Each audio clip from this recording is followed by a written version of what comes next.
Welcome to Influential Entrepreneurs, bringing you interviews with elite business leaders and experts, sharing tips and strategies for elevating your business to the next level. Here's your host, Mike Saunders. Hello and welcome to this episode of Influential Entrepreneurs. This is Mike Saunders, the Authority Positioning Coach. Today we have with us Rey Perez, who's the #1 global branding expert. Rey, welcome to the program. Thank you so much for having me, Michael. Hey, I'm looking forward to learning from you because as with all of my podcast episodes, I tend to learn a nugget of truth and knowledge and expertise from everyone I talk to. So I'm excited to learn from you. Give us a little bit of your background and your entrepreneurial journey to this point in your career. Well, my background's very interesting because I've actually never had a job in my life.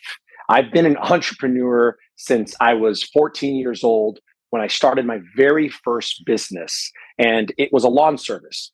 I would be cutting the neighbors' lawns, and as I got old enough to have a car, I used to go drive out of the neighborhood and find more accounts, and basically built an entire business around mowing people's lawns and trimming their hedges and trees and so forth. And that business catapulted me into being able to not only pay for my entire college tuition without having any student loans or without having to ask my parents to pay for anything whatsoever for college, but it also prepared me with the work ethic of understanding how, as an entrepreneur, you're in charge of everything. You're in charge of getting everything done, but you're also in charge of motivating yourself, regardless if you're not motivated.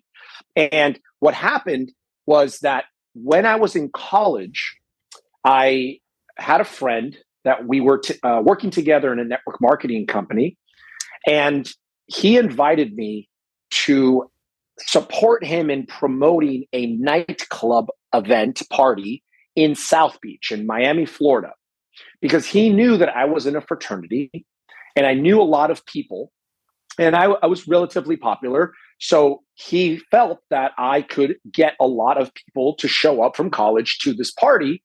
And people not only would pay cover charge, but they would also have drinks at a club, and that would create revenue at the door and at the bar.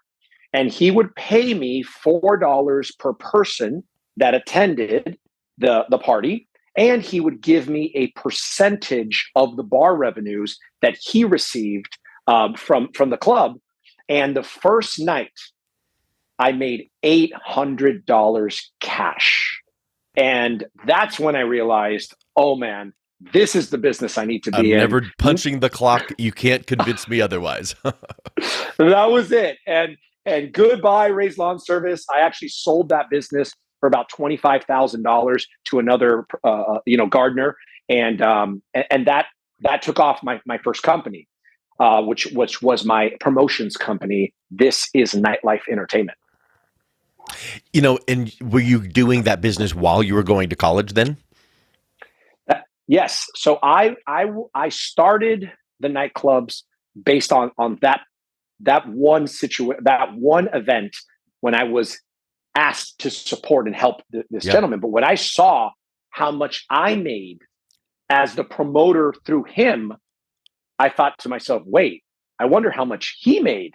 And I immediately started doing some research and figured out that I could do the exact same thing he did. And that's exactly what I did. And I would say it took me about a year of doing this before I actually incorporated my company back in 2002. And that actually was my very first real business, meaning corporate business, where, the register with the state of Florida. And at that point, that launched my entire career, which has actually led me to where I am today. Well, a lot of people that go to college, they do those internships and they got to scurry and find some company to let them help out and maybe make $1 or $2 per hour and get some on the job training. You had the best internship ever because it was applying book knowledge to what you're doing real time in your own business. Well, what's so interesting about that, and I have nothing bad to say about college or school or the typical educational system, but I will say that I did have friends while I was growing up and in college who went to Ivy League schools and ended up coming out with tons of debt. Yeah. And no experience, no real world experience. And I'll never forget when they were graduated and they're just, 20 something years old, and they were just trying to find a job, and and they couldn't even find a job. And even when they did find a job, it was, $40,000 a year, just something, nominal entry level, and with an Ivy League education. And I'm here making over $100,000 a year as a 22, 23-year-old who technically dropped out of college, because what ended up happening is, because I was making so much money and I was doing so good, two things happened. Number one, I didn't have as much time to focus on my studies. And two, I realized I was making more money than my professors. Yeah. So, yeah. So I'll never forget sitting there in college, listening to a professor and realizing, man, I make more money than you. Why am I doing this? This doesn't make sense to me. So unfortunately, I had to drop out, but I came back 3 or 4 times. Good. And I'm actually still a senior at Florida National University. I have 7 credits to graduate to have a bachelor's degree, which I will actually never do, because I'm way too successful to go back and just do that for the sake of having it to make my grandmother and my parents, proud. So now seeing your businesses, and obviously your business from lawn care to promotions to what you're doing now as the #1 global branding expert, all these have had slight pivots and nuances. Articulate what you're doing now to serve your clients, and what is it that you bring to them as a competitive advantage? Because I suppose you've got a competitor or 1,000. So what is it that sets you apart? Well, first, let me just share with you something you said that is actually really important. I am still doing today what I was doing when I promoted that very first nightclub. Neat. And I think that that's very, very unique and interesting. Yes. Because almost 2 decades later, I still am doing the exact same skill set that required me to get people to a nightclub, but now I'm getting them to business events, to seminars. I'm actually running a masterclass as we're doing this interview, and it's the same skill set. But I will say this, I definitely had a rock bottom moment in that club promotions time, and I pretty much lost everything. And what happened was, I was doing very good and I was making a lot of money, and I was working at a particular bar, restaurant, club called Senor Frogs on South Beach. And I was preparing for what's called spring break. And my goal was to make over $100,000 within a month and a half. Now, I had already made $60,000 before, so I knew it was possible. But the restaurant hadn't really invested a lot of money in their DJ equipment, in the speakers, in the lighting, in the way the place looked. So I knew that if the location was better, I could make more money. So I started investing my own personal money into painting, refurbishing, upgrading, redoing the bar, the whole 9 yards. I must have invested over $30,000 of my own money, but understanding that I was going to make a considerable return, and it would be a long-term investment in the location. And about, I would say, less than 30 days before spring break came around, all the owners had me meet them at the restaurant, which I had never seen all 3 owners together before at one time. And they basically sat me down and thanked me for everything that I had done over the last several years, and said to me that this year they've decided that they're going to run spring break on their own. Ooh. And I had to pack my stuff and move out. And when I said, okay, but how about all the money I invested in decorating and equipment and making this place look better? They said, well, we never asked you to do that. You invested that money on your own. We never had a conversation or never approved that budget. So, we're not going to pay you for that. Wow. And that was, I got to tell you, not only was it a financial hit, like I obviously lost the opportunity to make a lot of money. I ended up making like $20,000 in that month and a half, besides opposed to the 100,000. But it wasn't just that I lost that potential revenue. I had invested so much money into this place, and I didn't get that money back. So it actually put me into the hole, $50,000. Thank God I had savings, but I had used almost all of it. And I ended up, I don't want to say I was completely broke, but I was very, very close to broke. And mentally, you had already spent a little bit of that extra profit that was due to come in 90 days. So it was a punch to the gut. Well, that's actually the worst part. At this point in my life, I know that I can make more money. I can lose money and I can make money. But the depression, yeah, the way that I felt, I actually could not go back to South Beach. I could not drive over the bridge and go back to South Beach for almost 7 years because of the horrible feeling I would have in my stomach from that experience. Almost 7 years I could not go back there because it was that bad emotionally. It affected me. So you described a business transaction that kind of went sideways, up, down, and all around.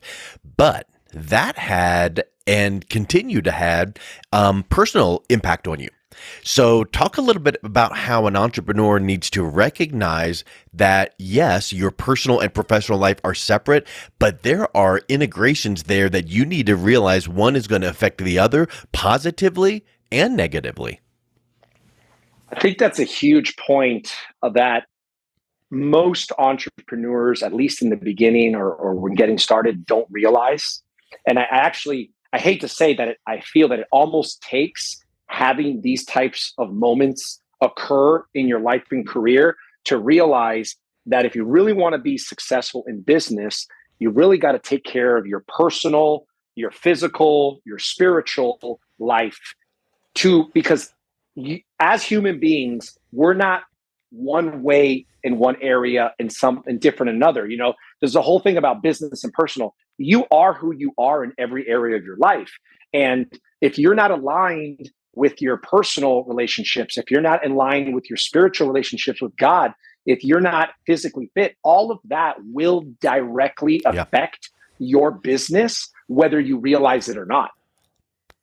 Yeah, we could go about 9 more hours on that one statement alone, but let's just put a star by that to make people realize that is so key. And if you don't sit back and take assessment of your life personally and professionally, you won't notice it because you'll be like the frog in the water that slowly but surely you just get busier and busier and you never recognize where those lines are. So at that moment in time, let's just kind of talk about that one kind of, failure in that example.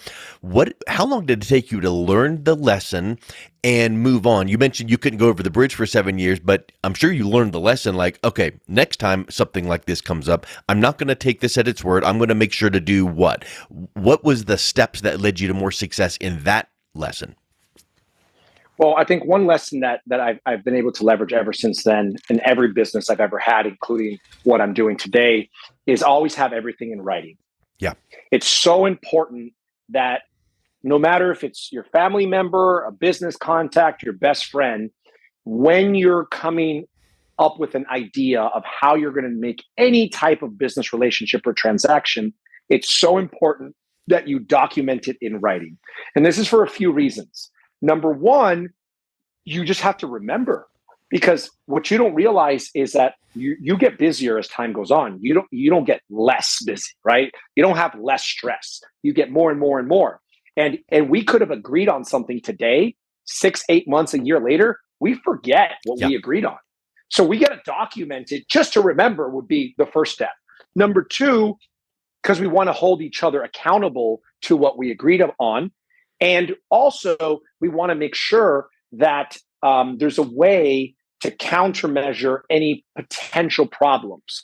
So it's not just documenting what the agreement is, it's always thinking of ideas. What if this happens in this scenario, how would we handle it? And like standard operating procedures. That is correct.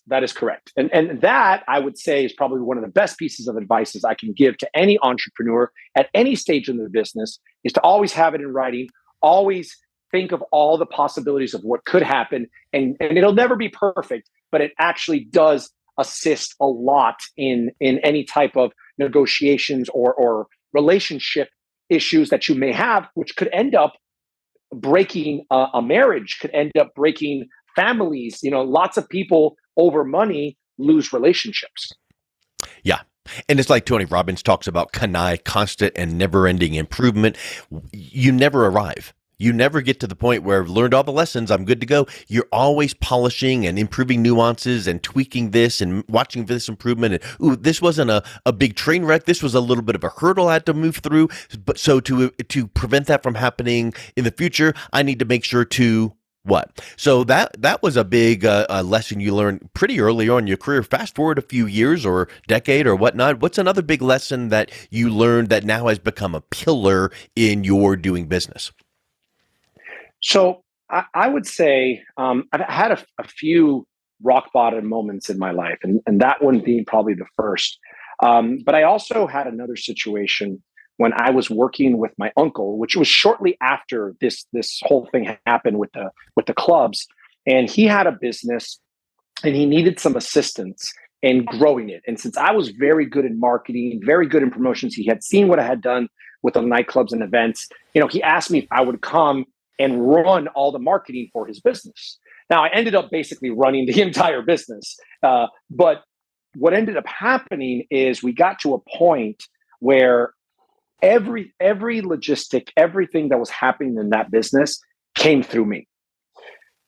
But I had no ownership of the business. Mm-hmm. I ran the business, but I had no actual tangible ownership to the business. And one day something happened. I don't even remember at this point what happened, but there was a disagreement. And I remember my uncle saying, well, that's what I pay you for. And I'll never forget that, because when he said that, it made me realize, even though I was making really good money, even though I was running the entire business, even though I was the person in charge, I realized it's not my business. Yeah. Like, on paper, I don't have any ownership, even though I have full control. I can write $100,000 check if I wanted to. I'd give myself my own bonuses, like literally. But I realized legally, I have no ownership. And at that moment, I realized, wait a second, why am I working so hard to build someone else's business, even though it was my uncle, right? And I was still doing really good, and I had 100% autonomy, and I had freedom, and it was like running my own business, but it wasn't my own business. Yeah, and even though you might have been almost like a consultant working for your uncle's business, doing his marketing, at the end of the day, you didn't have a legacy that you could leave behind for your family regarding that one piece of business. Well, yeah, I mean, it wasn't even like a consultant. I ran the business. There's a difference. Like, I ran the business. I was the person in charge, but there was no ownership. And then what I realized was, if I would have negotiated or worked something out based on performance, I could have probably had a percentage of the business, because in the beginning, he wasn't thriving like he was at the end because of what I did. But because I did not work in something upfront into our agreement of, yeah, you're going to pay me X, but I would like to have percentage of Y growth in the future. I didn't think of that. So my piece of advice from this story, because a long story short, I ended up leaving and starting my own business, and I had to start from zero all over again. So it was huge. It went from making $100,000 a year to making zero and starting from scratch all over again. But the bottom line is this: whenever you get into any business relationship, always think of the future of what can potentially happen, especially based on your performance. If you know that you are going to perform and deliver a valuable service that can create growth in any type of business or organization, you may want to consider asking or negotiating upfront some percentage of the growth. And it's so funny that we're even having this conversation, because I have a client right now that I just sent probably the largest proposal that I've ever given in my entire life. I mean, more than anyone makes in a year. And it is for one contract, for one deal. And on top of asking for this absorbent amount of money for my services, I also asked for them to give me some type of percentage. Based I on let them performance. decide based on performance to say, we're here right now over the last 3 years. And when we get above that, I would like a percentage in addition to what you're paying. And I did this because I realized that I can help them make 100,000 more a year. I can help them make $200,000 a year. I can help them make $1 million more. What they're going to pay me is still the same. But if I negotiate a percentage up front, then that makes a considerable difference. And it's so funny because I didn't even remember that. I just knew to do that. And one thing that I feel would be a learning point from that one statement right there is if you were to pull up that proposal and if we were staring at it and there were 5 or 6 bullet point on deliverables you're going to do for this client, I'll bet you that if anyone looked at that, you'd go, okay, that's normal. That's nothing special there. Oh, that's not, but it's the experience you bring to the table. It's your value you bring to the relationship.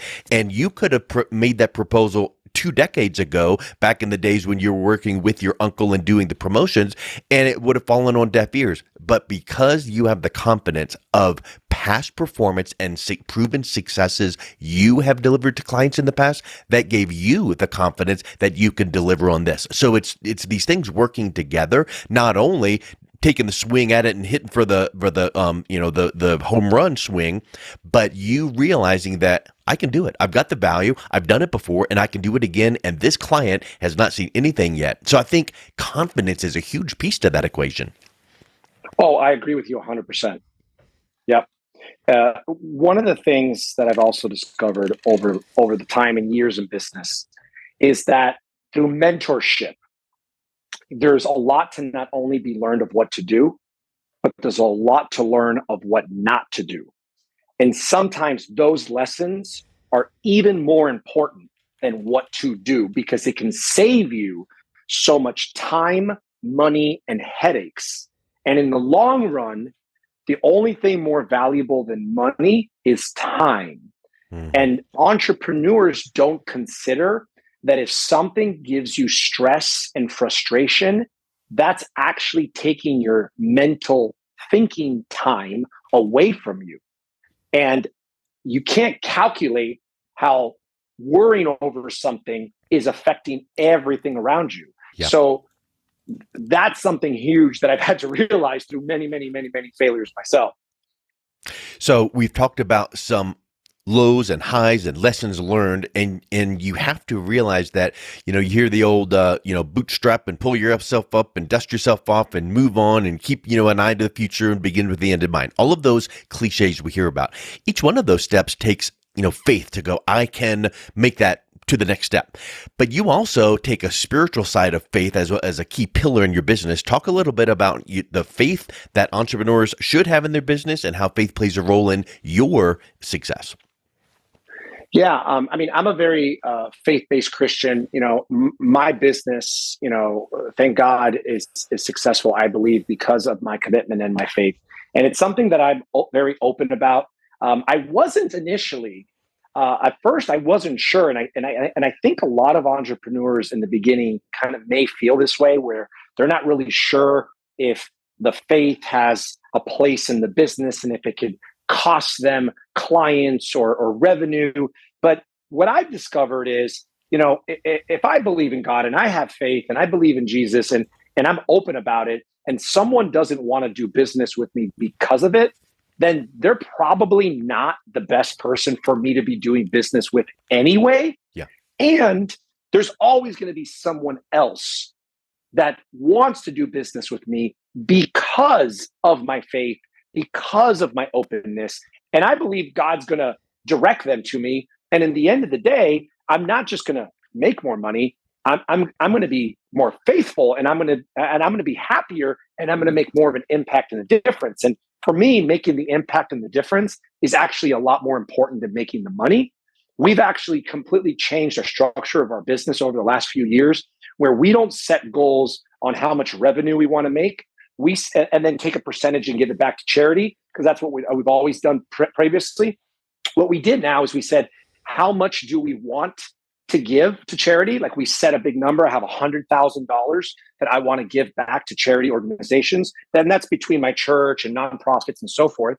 So to be able to give $100,000, then we say we need to make X to be able to give a percentage to hit that.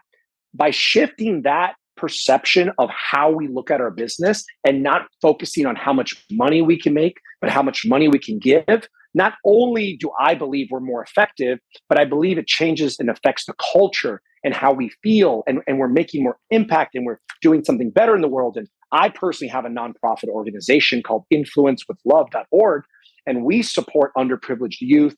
We teach them entrepreneurship skills. We mentor them because I believe our future generation is really what we need to be pouring into, because it's who's going to have the rest of this world after us. So I truly believe having faith and being committed and being open about it makes a big difference in your entrepreneurial career. I agree. And I love your approach to not saying we want to make so much money so we could peel off a little crumb and give it to this charity, nonprofit, church, ministry. It's the mindset shift of going, look at the impact these ministries are having. Church, Influence with Love, this organization. I want to help and come alongside them and help them to achieve more. So I want to give X, which means I have to make Y to make that happen. And I think internally in your organization and internally in your mindset, it totally sets the tone so that you're not this pushy, let's close the deal sale type of a thing just to make the revenue. You are, you know what, because I want to help this organization and help the children or help Influence with Love. Now, all of a sudden, when I'm talking to this new prospect, I'm not trying to close the deal to make $1. I'm trying to come alongside them to help them. And it just becomes that overall mindset. And I think that has so many ripple effects that benefit everything that you touch. Well, I totally agree with you. And that's actually what led me to creating the Socially Conscious Business Partnership Program, which is a new initiative that we've launched. And I have so many clients in my business where I'm doing branding, marketing, video production, teaching them sales and speaking, that are all entrepreneurs. And they all have businesses. And they all have good hearts and they all want to give back. But I realized the commonality that sometimes wanting to give back doesn't actually lead to taking the action of giving back, not because they don't want to, but because of time and because of the energy involved and the know-how and so forth. So I came up with an idea, because I'm in the business of branding and marketing and video production, and we're doing all of this for our clients on a daily basis. It's the services we provide. I came up with an idea. What if I create a program for entrepreneurs that really shows them and teaches them on how they can be more socially conscious and give back and make a difference in the community? And I could structure it where they can support our organization in efforts of doing that. We would do all the work and we would give them branding, marketing collaterals to show the world that they are a socially conscious business because they're giving back, they're making these donations, they're supporting through our program. So it's a win-win scenario. Number one, they're giving back to a good cause, which always feels great. But number two, they're also receiving, because we're giving them this marketing content that they can use for their website, for their emails, for their text messages, for their videos, to show that they're a socially conscious business in the world, and more people will want to do business with them. So the whole purpose and point of the program is to make it a win-win scenario. I believe when you give, you shall receive. And I literally wanted this program to be like that. You give and you're going to receive, and it's a win-win-win scenario. So we've talked a lot about your ups and downs and lessons learned and faith to get you through that and pull you through that. What do you feel are some key attributes that entrepreneurs need to keep in mind so that they can overcome these unforeseen obstacles in their personal and professional life? In my opinion, through over the years of my experience, and what I've discovered is that having a routine or a system or a process that you do to keep yourself, I don't want to use the word balanced, but connected or in tuned. I have something called the morning miracle routine that I do every day. It's in my calendar. It's in my phone. It pops up. I choose from a couple different options depending on my time schedule, where I'm going to pray, I'm going to read, I'm going to do my I am affirmation statements. I'm going to do my what I'm grateful for. And I have a whole list of things that I already wrote down that I'm grateful for that I can read every day, as well as add other things that I'm grateful for. I also have a prayer that I read every morning that just kind of it's like a divine. It's basically to remind me to not only give, but to be open to receiving from others. Mm-hmm. Because one of the best things, best gift you can ever give someone is by allowing them to give to you. And sometimes it's really easy for us to give. But then when someone wants to give to us, we're like, no. And that's something it took me a little while to learn, that being able to receive from others is a gift that you give to someone else. And having this type of routine that I do, I also have my 100 goals for the year that I do on New Year's Eve. Every New Year's, I have my 100 goals. Some of them are personal, some of them are professional, some of them are travel, some of them are lifestyle. I have a whole categories of different goals, but I have to have 100 when I start off the year. And some of them are from the previous year that I wasn't able to accomplish, and I moved some of them over, and a lot of them are accomplished. And I'm able to keep track of that. And I've been doing that for 5 or 6 years. And it's so cool to scroll back and look, in 2017, I said I was going to do this, and I accomplished this, and this, and this. So having what I call routines or systems or processes that you can put into play to keep you in check, whether it's with your faith, whether it's with your KPIs. For entrepreneurs, they should know what KPIs are, which are key performance indicators, which track the growth and progress of their business.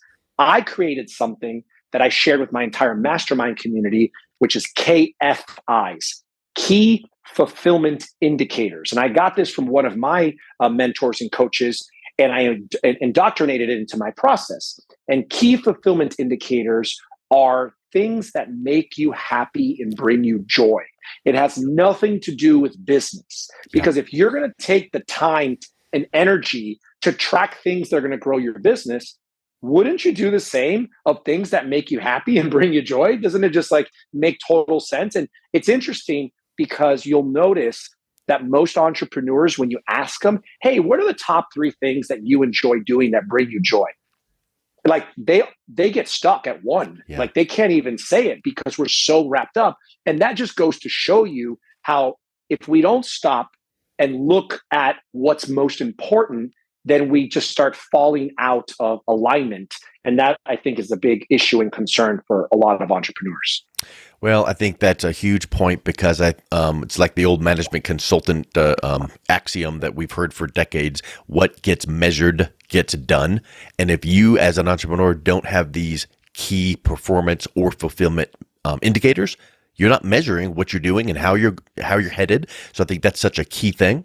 So I applaud you for having that and sticking to that and following that. That's really spectacular. So Rey, last question here. At this point in your career, you have come through struggles. You are teaching your people in your mastermind, and you hear the 30,000 foot overview. Well, I would like to ask you from a 60,000 foot view, what's your why?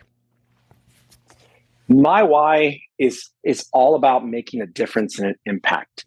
I mean, I've learned from a very, very young age how amazing it feels to make a difference in someone else's life. Now, my love language, for those that know about the 5 love languages, my love language is words of affirmation. So I've made a correlation that my mission is always about making impact. It's always about giving back. But I feel that it's also correlated with the fact that when someone lets me know how much of a difference or an impact I made in their life, that makes me feel love. And the reason my nonprofit is called Influence with Love is because I believe as leaders, as business professionals, entrepreneurs, successful people in the community, our job is to use our influence with love, right? Make a difference. There's nothing greater on this earth than love, whether it's your personal relationships, your family, your friends, coworkers, your team members.